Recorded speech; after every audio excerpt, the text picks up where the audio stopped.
آپ کو معلوم ہے کہ جس دور میں ہم گزر رہے ہیں، اس دور کے بارے میں نبی اکرم صلی اللہ علیہ وسلم نے بہت آگاہ کیا تھا۔ یہ وہ دور ہے جسے ہم فتنہ دجالیت کا دور کہہ سکتے ہیں۔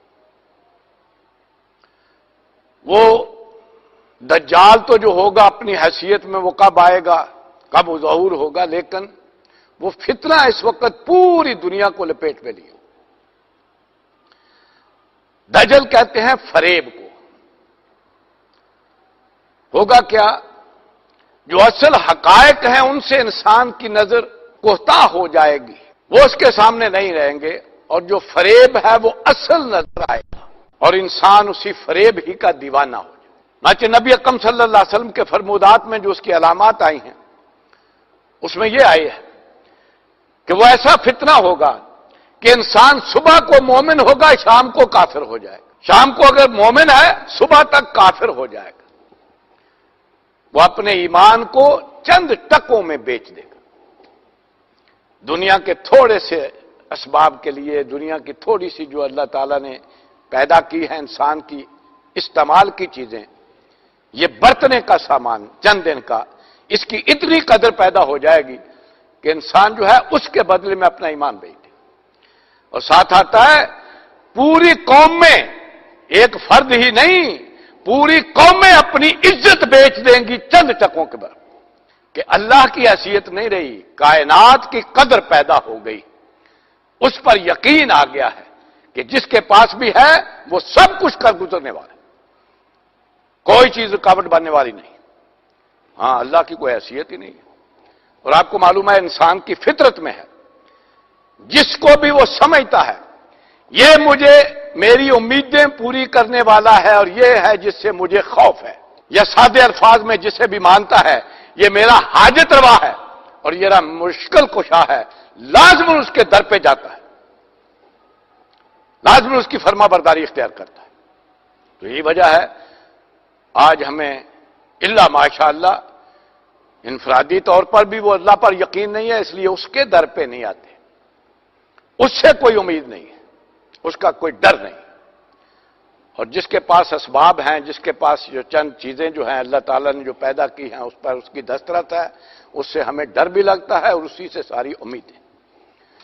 اس کا ایک حکم نہیں ٹالتے، جو بھی حکم دے سر آنکھوں پر، لیکن اللہ کا ایک بھی ماننے کو تیار نہیں۔ یہ ہے وہ چیز کہ جو فرق آئے گا، آپ نے فرمایا اس فتنہ دجالیت میں، کہ انسان کا اللہ پر یقین نہیں رہے گا، کائنات پر یقین آ جائے۔ دوسری تبدیلی جو ہوئی ہے وہ انسان کی اپنی شخصیت میں ہوئی۔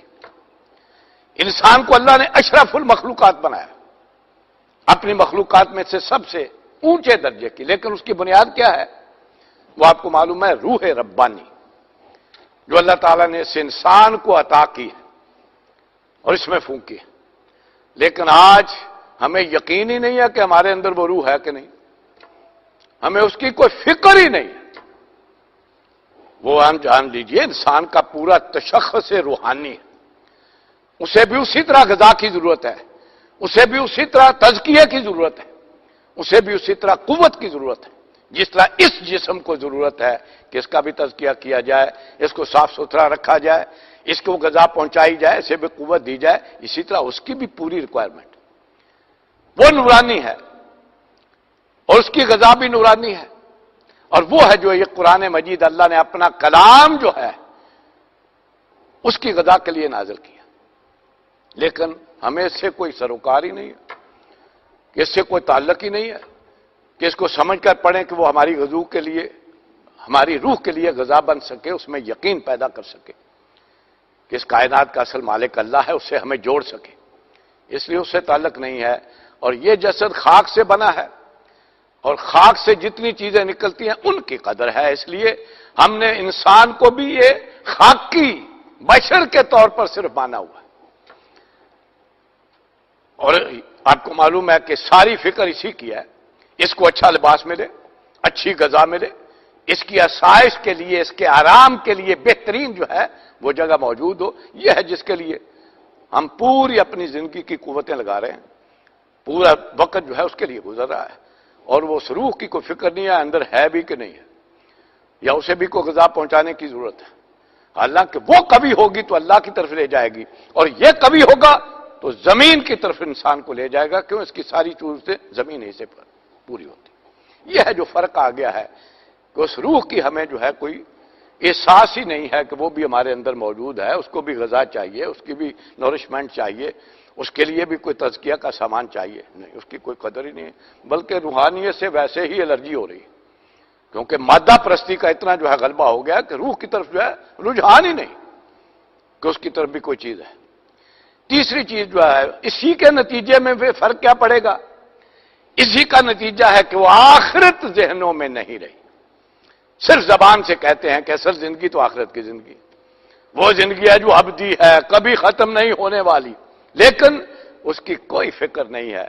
اس کے لیے کوئی تگودو نہیں ہے، سارا اسی زندگی کو ساری زندگی سمجھی ہے، اس لیے اس کے لیے بھاگ دوڑ ہے، اس کے لیے ساری توانائیاں لگ رہی ہیں، اسی کو جمع کرنے کا جذبہ ہے جس میں ایک دوسرے سے مسابقت کر رہے ہیں،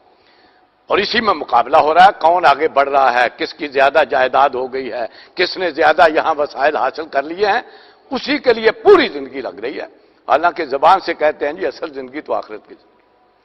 اصل تو جی وہ ہے جو نہ ختم ہونے والی ہے، لیکن اس کے لیے نہ کوئی ٹائم ہمارے پاس موجود ہے، نہ اس کے لیے کوئی وسائل لگانے کو تیار ہیں، نہ اس کے لیے بھاگ دوڑ کرنے کو تیار ہیں، کوئی صلاحیتیں لگانے کو تیار ہیں۔ تو یہ ہے جو اصل وہ دجالیت ہے جس نے پورے قرآن کو اپنی لپیٹ میں لیا اس وقت۔